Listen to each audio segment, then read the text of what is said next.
Okay, so I got knocked out from baling. Probably hear the rain on the roof here. It's I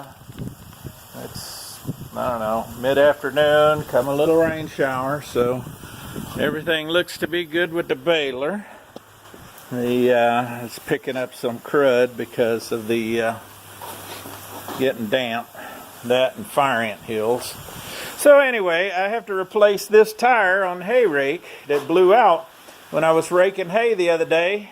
I looked back and I thought I saw the tire wobbling, and I'm like, uh-oh, bad bushing or something, or something coming loose. No, the tire blew out.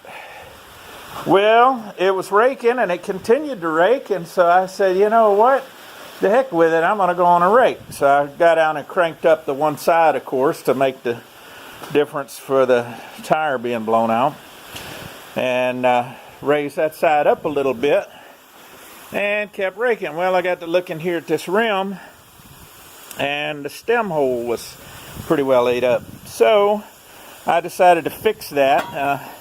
I know the tire guys will go absolutely nuts, but on a implement rim like this, it works just fine. I've done this before.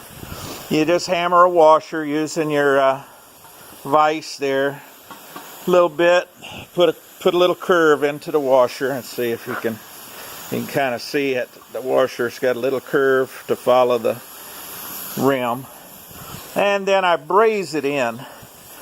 And brazing, believe it or not, is actually stronger than steel, but brazing is made for lap joints that overlap, and this is perfect for that because, yeah, I got some rusted metal behind this where the hole was, and of course I cleaned this all up real good with the die grinder and stuff, and then you heat it up with your welding torch and braze it in. Now, if you've never done brazing, it's basically just like soldering, that you use a little blowtorch tip like that, and a can of solder, which is just basically borax, and you heat your rod up, you dip it in the borax, it melts.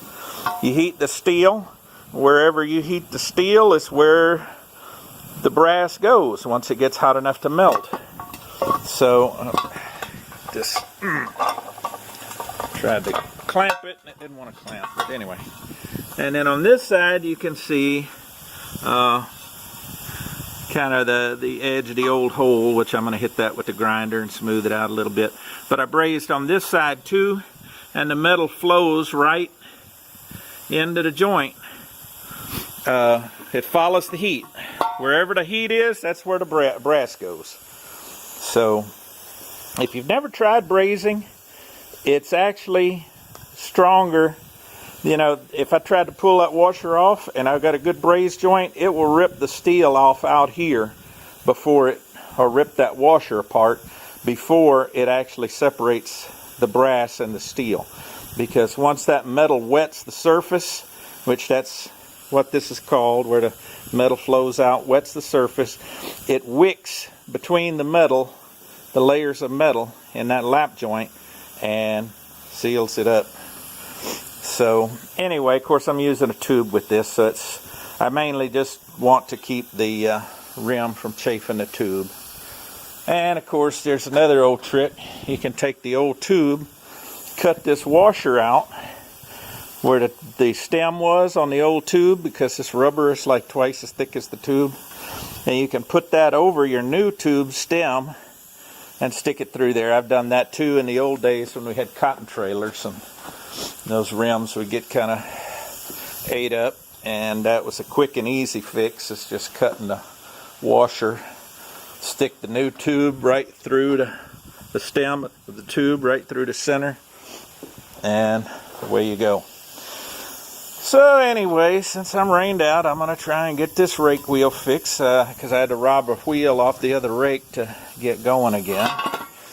And I need to hit that steel edge just a touch there. It's a little, my nail's catching you here, and I don't want any chafe or anything. So anyway, I'm going to go on and clean that up, and we'll catch you on the flip side later.